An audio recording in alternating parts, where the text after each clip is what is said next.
Hello guys, welcome back my YouTube channel Catatan Pauzo bersama salah satu penyintas Kallman Syndrome di Indonesia. Ya Allah, ya Allah tunggu jerawat. Ini gue muka apa tumbuhan? Pada numbuh. Muka apa tumbuhan? Klik tombol subscribe untuk membantu kegiatan aku mengembangkan channel YouTube ini. Welcome to bulan September, bulan yang amat penting buat aku. Yaitu bulan September adalah bulan satu tepatnya aku diberikan hormon testosteron secara rutin. Dan di bulan September juga aku didiagnosa Kallman Syndrome ya. Jadi sudah 1 tahun aku didiagnosa dan diberikan terapi lanjutan. Untuk sampai di sini aku melewati proses yang amat cukup panjang dan melelahkan. Ya, mulai pemeriksaan di tahun 2016, tapi baru didiagnosa di tahun 2020 dan baru diterapi lanjutan di tahun 2020 juga. Terus sampai sekarang masih rutin terapi hormon testosteron itu. Perubahan yang kelihatan sih perubahan suara sih. Yang nggak kelihatan banyak. Iya banyak. Ngapain gue harus liatin semua? Emang gue bareng jualan? Deh, yang kelihatan aja yang diliatin. Aku masih mengingat semua nama dan jasa dokter yang berjasa dalam pengobatan aku. Dari awal aku konsultasi dengan dokter di tahun 2016 sampai saat ini aku masih mengingat dan berjasa banget itu semua jasa dokter, baik itu psikiater ataupun dokter dalam pengobatan Kallman Syndrome itu. Ya, memang nggak mudah sampai di tahap ini. Dan aku masih berjuang. Kenapa? Karena hidup adalah proses yang tidak ada ujungnya. Ya. Oke. Oh iya, aku ingin memberitahu ke kalian pemeriksaan lab hormon reproduksi dari aku awal sampai saat ini ya. Mari kita lihat. Cikidas. Bisa dilihat guys, hasil testosteron menunjukkan kadar hormon testosteron dalam darahku adalah 0,60 nmol per L. Jika dikonversi ke Ng per dl, hasilnya adalah 39 Ng per dl. Kadar testosteron normalnya adalah di atas 200 Ng per dl. Ini pemeriksaan di tahun 2018 loh. Aku belum melakukan terapi hormon testosteron atau mendapat hormon testosteron itu ya. Bulan Desember 2020 aku disuruh berhenti terapi hormon testosteron. Lalu bulan Februari aku melakukan pemeriksaan lab hormon reproduksi. Dan pemeriksaan hormon reproduksi ada LH, FSH, prolaktin, dan testosteron. Dan kadar hormon testosteron pada bulan Februari menunjukkan kadar 4,91 nmol per L. Jika dikonversi ke Ng per dl, hasilnya adalah 142 Ng per dl. Masih di bawah normal sih, tapi not bad lah. Agak stabil, gak begitu turun, gak begitu meningkat, stabil. Ini adalah pemeriksaan di bulan Mei 2021, menunjukkan kadar hormon testosteron aku meningkat menjadi 24,04 nmol per L. Jika dikonversi ke Ng per dl sekitar 693 Ng per dl. Wow, meningkat banget, gila, parah. Ya, efeknya banyak sih perubahan, you know lah, gak usah disebutkan. Oke. Gimana guys, udah lihat kan hasil lab aku dari aku belum diterapi hormon tuh masih rendah banget. Sampai sekarang sih stabil, nggak naik banget, nggak turun banget, stabil lah gitu. Kayaknya aku mau bacain komentar atau pesan di Instagram aku sih, pengen balesin secara langsung gitu loh, biar nggak ulang lagi, karena itu pertanyaan paling banyak. Oke, tunggu. Oh iya, nih satu lagi nih. Maksudnya ada nih pertanyaan di Instagram sih, pesan DM Instagram. Isinya, halo bro, gue nemu channel lu yang suntik hormon. Jadi gini bro, gue mau nanya, tadinya mau langsung ke channel cuma nggak enak. Maaf, agak privasi. Tapi apakah semenjak suntik hormon, apakah ada perubahan ukuran Mister P? Mister P tahu kan? Gak usah dijabarin. Mohon maaf, agak privasi, cuma penasaran aja. By the way, semoga terapinya segera membuahkan hasil. Thanks bro. Oke, aku jawab. Jawab. Emang harus dikasih tahu. Udah tahu punya gangguan perkembangan, emang berkembang. Emang kalau gue kasih tahu itu bukan barang jualan. Itu kan gimana sih? Udah dah. Get out. Kak, beli suntik hormon testosteronnya di mana? Aku jawab, aku udah resep dokter. Terus dia nanya lagi, ini yang buat ngubah cewek jadi cowok kan? Aku jawab, bukan. Saya kan kekurangan hormon testosteron, jadi perlu disuntik hormon testosteron. Kakak suntik hormon cowok apa cewek? Kakak suntik hormon cowok apa cewek? Cowok atau cewek? Pertanyaan apa ngeraguin jenis kelamin?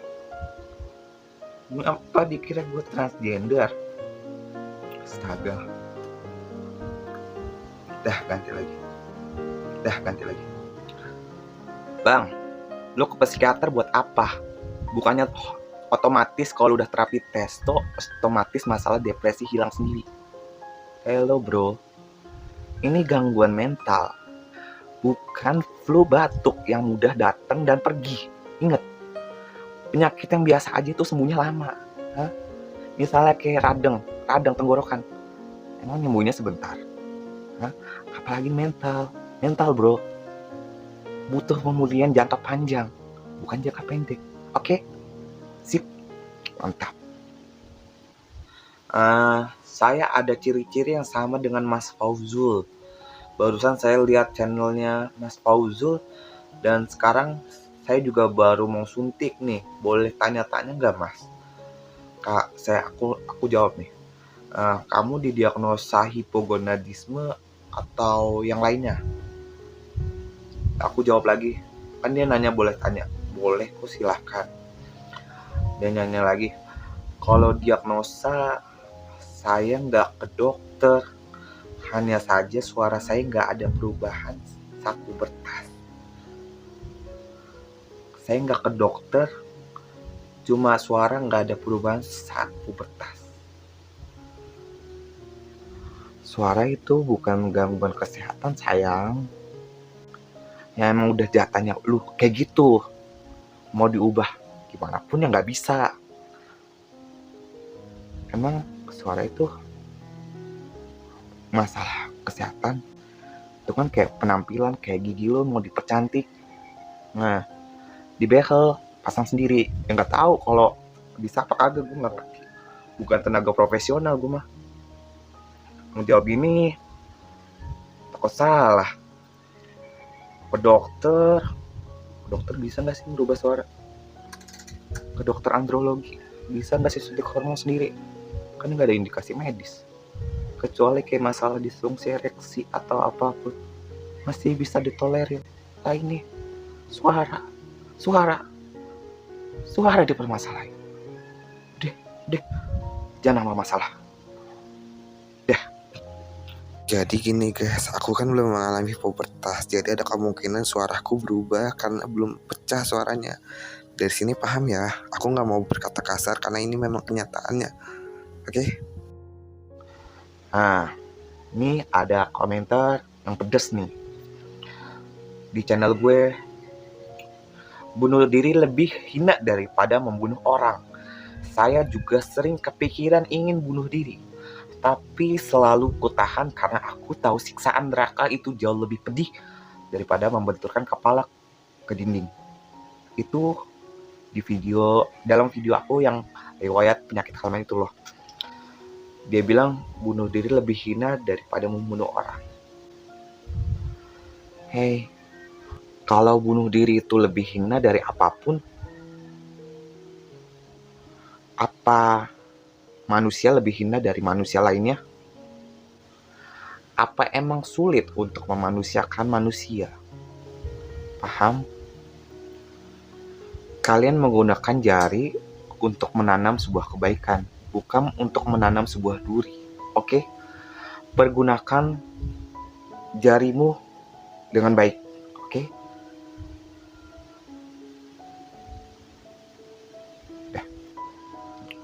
Ada komentar lama sih di channel gue.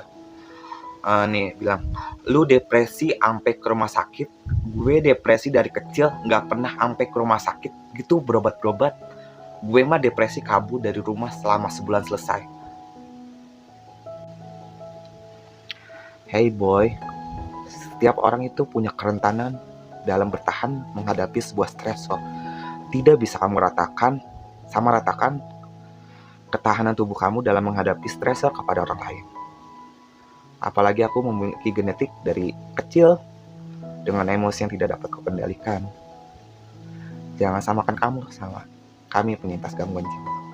Mungkin kalian berpikir kalau kalian depresi. Tapi kalian belum tentu depresi secara mental. Ya, untuk memastikannya perlu analisa sebuah tenaga profesional seperti psikolog dan psikiater.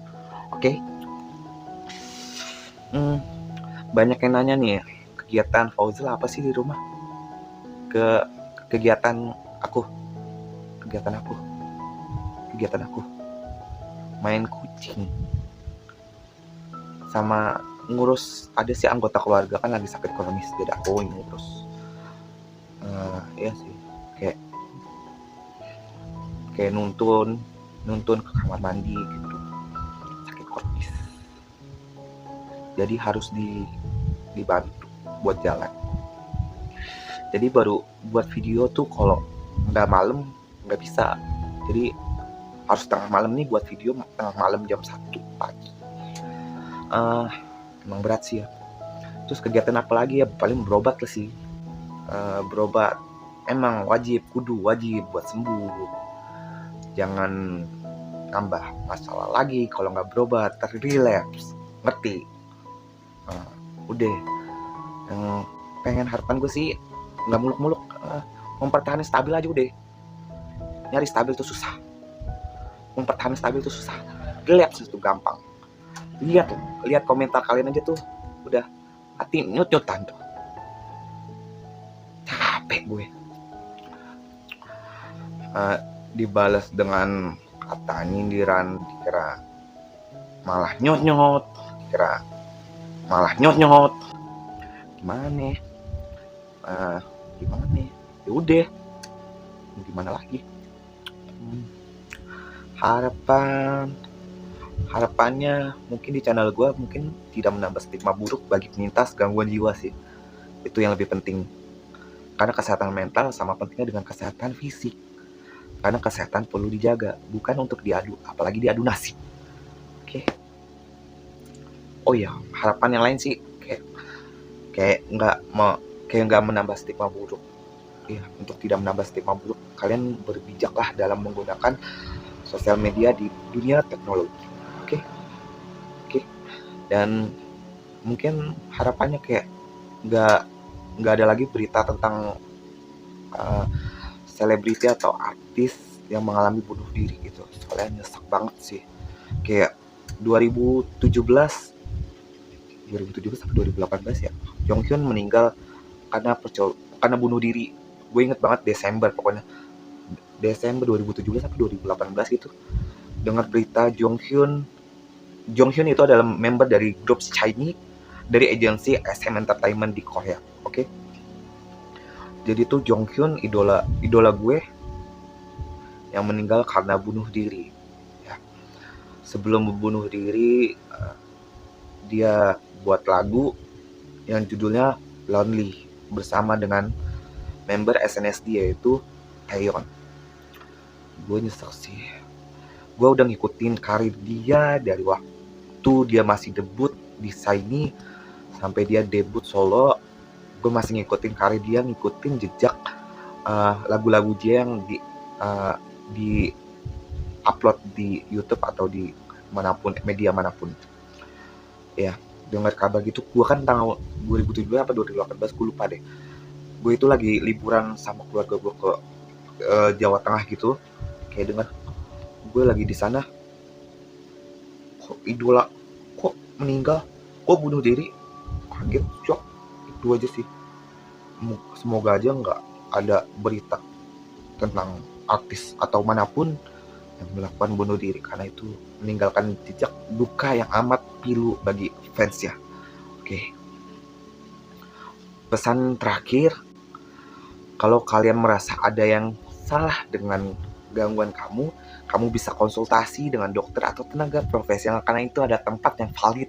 Oke, tempat yang valid karena tenaga profesional seperti dokter adalah tenaga ahli untuk menganalisa sebuah penyakit ya. Karena kan gangguan kesehatan kalian kan butuh banyak pemeriksaan untuk analisa gitu. Untuk ditegakkan diagnosanya kan butuh banyak pemeriksaan, apalagi nih kelainan genetik ya. Untuk gangguan jiwa, aku pesannya kesehatan mental sama pentingnya dengan kesehatan fisik, karena kesehatan perlu dijaga, bukan untuk diadu.